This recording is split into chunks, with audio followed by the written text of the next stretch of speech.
The MMA world is on fire today. Max Holloway wants official BMF rankings, Jack Della is calling out Ilia Topuria, Reinier de Ridder says he's ready to replace Khamzat at UFC 319, and Strickland got knocked out in a heated altercation. Let's get into it.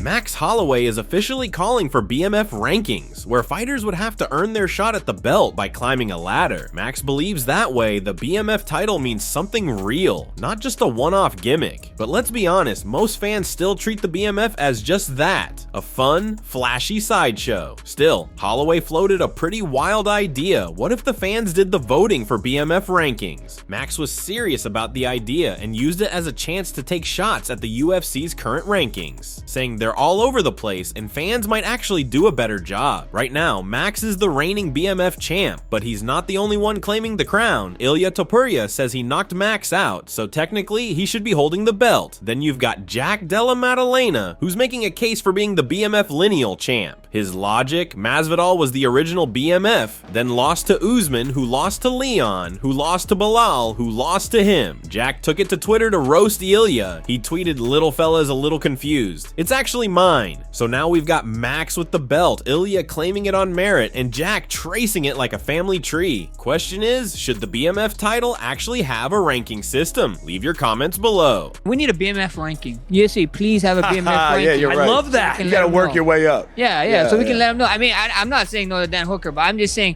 can we please have a BMF ranking so we can see it?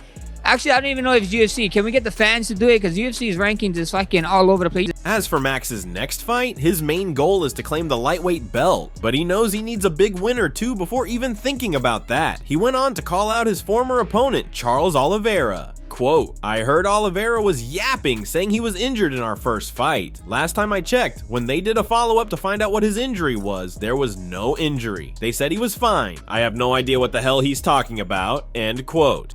Reinier de Ridder is throwing his name into the mix in a big way. He says if Khamzat Chimaev pulls out of UFC 319, he's ready to step in on short notice to face Dricus du Plessis for the middleweight title. RDR is already set to fight Robert Whittaker this weekend, but he's making it clear if he gets through Rob with a big win, he's staying ready and making weight again just 2 weeks later if needed. That's a bold move, but it shows just how hungry de Ridder is to jump the line. He knows what's at stake. He said straight up, it's not enough to beat Whittaker. He needs a finish to truly claim that #1 contender spot. Because right now, it's a crowded field at middleweight. Caio Borralho and Nasruddin Imavov are also set to fight in September, and the UFC's clearly watching all these matchups closely. Whichever contender delivers the most impressive performance will likely be next in line. De Ridder also gave his prediction on the title fight itself between his former training partners Khamzat and DDP. He's been in the room with both guys, so his insight carries weight, and the fact that he's eyeing the winner even more intriguing. UFC 319 just got a lot more interesting. Let's dive in.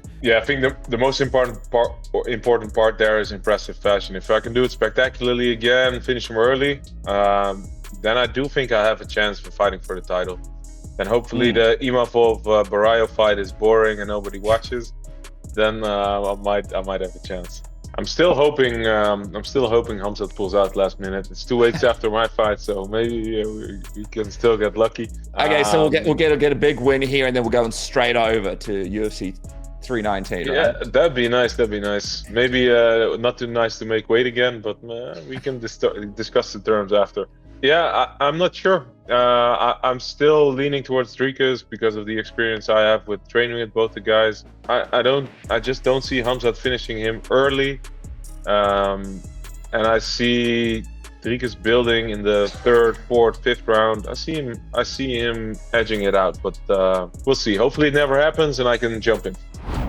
Strickland getting knocked out in sparring? Yeah, that's what UFC middleweight Denis Tuliulin just revealed in a wild interview with Russian outlet Ushateka, now fully translated. According to Denis, it all went down during an intense sparring session with Maxim Grishin. This wasn't your average light touch training. These two were throwing bombs, going full throttle, no headgear, no holding back. And in a battle where either guy could have dropped, it ended up being Strickland who got clipped and went down hard. But in true Strickland Strickland fashion, he didn't stay down. Dennis says Sean got up furious, eyes locked in, and stormed right back at Grishin like a man possessed, determined to get that moment back. It was pure Strickland, chaotic, emotional, and relentless. Before we dive into the clip in full detail, it is worth mentioning that Tulunen also opened up about the very first time he met Sean, and let's just say it didn't start off friendly. Strickland made an offhand comment about Dennis's home country that rubbed him the wrong way. Instead of letting it blow up, Dennis pulled Sean aside and had a direct conversation with him, face to face, man to man. To his credit, Sean actually took it in, understood where Dennis was coming from, and respected it. From that moment, they built a solid friendship based on honesty and real mutual respect. Yeah, Sean already posted this on Twitter, so that means I can talk about it now. He's not keeping it a secret. He was sparring with Maxim Grishin, and they went to war. They were really trying to knock each other out. Sean threw a huge elbow and actually landed it, but Max's punch was just more powerful. It connected clean and dropped him.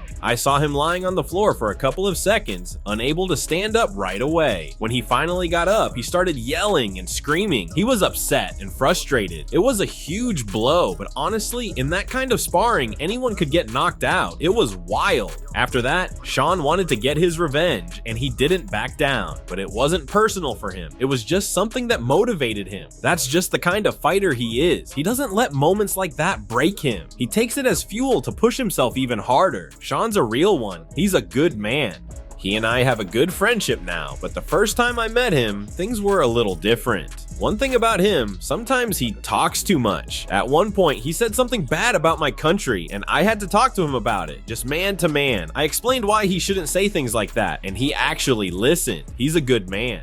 Israel Adesanya is backing Dricus du Plessis to take out Khamzat Chimaev at UFC 319. Izzy predicts DDP will get it done in the later rounds when the fight gets gritty and cardio becomes king. And if there's anyone who knows how relentless Dricus can be, it's Adesanya himself. He's felt that pressure firsthand, and he's said it. DDP's durability is next level. That awkward, never stop style might just be the kryptonite for Khamzat, especially if the fight drags past round 2. As for Izzy's own next move, he's not booked right now, but there's plenty of noise about a possible rematch with either Sean Strickland or Paulo Costa. Who would you want to see Izzy face next? Also, don't forget to drop your predictions for UFC 319 in comments below. That du Plessis versus Khamzat matchup is shaping up to be one of the most important middleweight fights in recent memory.